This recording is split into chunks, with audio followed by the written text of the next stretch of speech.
The date was November 5th, 2017. After making just one of 6 shots in 18 minutes and 29 seconds of playing time against the Hawks, Cavs forward Kevin Love abruptly left the court, much to the dismay of his coaches and teammates. And once he reached the locker room, he ran room to room with his heart racing. He eventually collapsed on the floor, feeling as if he couldn't breathe. He was having a panic attack.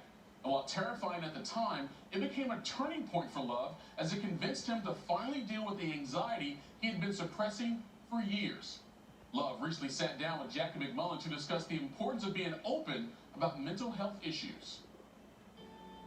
You know, it's interesting when you have a injury, so to speak, and you have a knee injury or my hand or it's an ankle sprain. It's a lot different when you can't see it and somebody doesn't know what's going on outside the lines.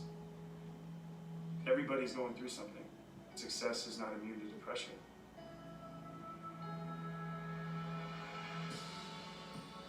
So Kevin, you are now the new face of mental health in the NBA. Mm-hmm. How does that feel? At first, it was a little scary.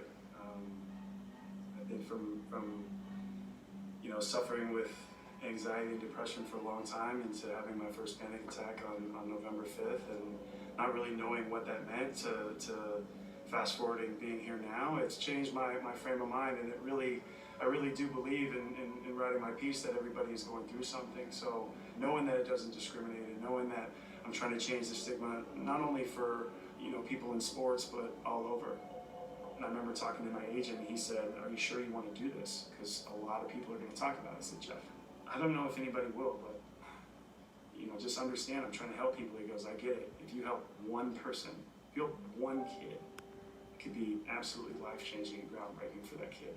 Let's talk about the panic attack for a minute, because that's when the world got a little glimpse of what was going on. So take us through what happened that night. Well, it was very scary for me because I have always had the anxiety, and like a lot of people, and it's like, for example, you want to go to bed or you want to go to sleep and think I have a big game the next day. And so what happens? You plan your routine, you try to go to sleep, you get ready, and then you dig up the worst things that have happened the last 10 years for you. So I think it was a combination of things that were going on in my life that led up to that point, as well as it was a 5-7 start, and on November 5th, I just remember not quite feeling right. I remember we went through a few plays, there was a timeout, I got to the huddle, and that's when I felt something that I'd never felt before. I couldn't catch my breath. I felt like my mind was completely out, and Ty Lue had said something to me. I told him I'll be right back. I ran in the locker room. I was essentially searching for something that I couldn't find. I didn't know this feeling, and then I just basically ran to our trainer's room, fell on the ground, collapsed, and my heart was jumping out of my chest, and I couldn't get air to my lungs, and essentially was trying to clear my throat, sticking my hand down my throat, trying to get myself air. Yeah, so it was must have been terrifying. It was terrifying. I thought I was having a heart attack. I really felt like I was going to die in this moment. I'm getting hot thinking about it. It was a moment that nobody wants to have, but it was very eye-opening. And then going to the hospital after that, everything checked out, and I was basically thinking to myself, well, what happened? I've now come to a point where I just kind of lay all my cards out on the table and say, this is what you get. And having that freedom of mind is something that I've never really had. It's actually giving me peace. And sometimes things get worse in order to get better. Sometimes there is a rock bottom, but I know that people reaching out for help or talking to someone, it does really work. And for so long I put that off, thinking I didn't need it, because that was my playbook when I was young, is to suppress it and be a man. And I think the masculinity thing is kind of misleading in a lot of ways, because when that's ingrained in your mind in an early age, you feel that way throughout.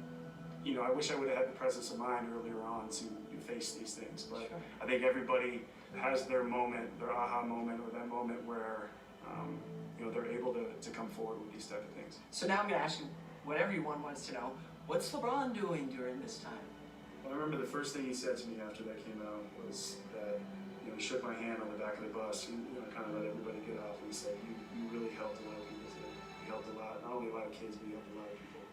So that was a special moment. But you know, I couldn't go a few minutes without another person in that community I talk about coming forward and saying, "Hey, this is my experience, and I want to share this with you." So it was a way of seeing a lot of people are being vulnerable, and also, you know, sharing these experiences and having that community and saying we need to beat down this stigma together.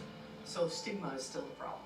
There's still plenty of guys that have issues, and they don't need to come forward to me or to you, but they do need to get the help. But there are players out there that think you're soft because you did this. They think DeMar's soft. They're gonna think everybody that comes forward is soft. What do you say to them? Like, it's such a tired statement. Like, I've put my time in this league. Guys put their time in this league. To be in the NBA, you're not soft. And to come forward with this, it's, like I said, that's tired, it's outdated, and it actually, in the end, is probably, for me, it was the best thing I did. And it's only gonna help you moving forward. And it doesn't just mean basketball players or anywhere in sports. This is in everyone and every human thing. Approximately 1 in 5 adults in America have been diagnosed with some form of mental illness. Kevin Love is not only bringing more awareness to the issue by publicly discussing his own condition, but he's also starting a foundation to help younger people struggling with anxiety and depression.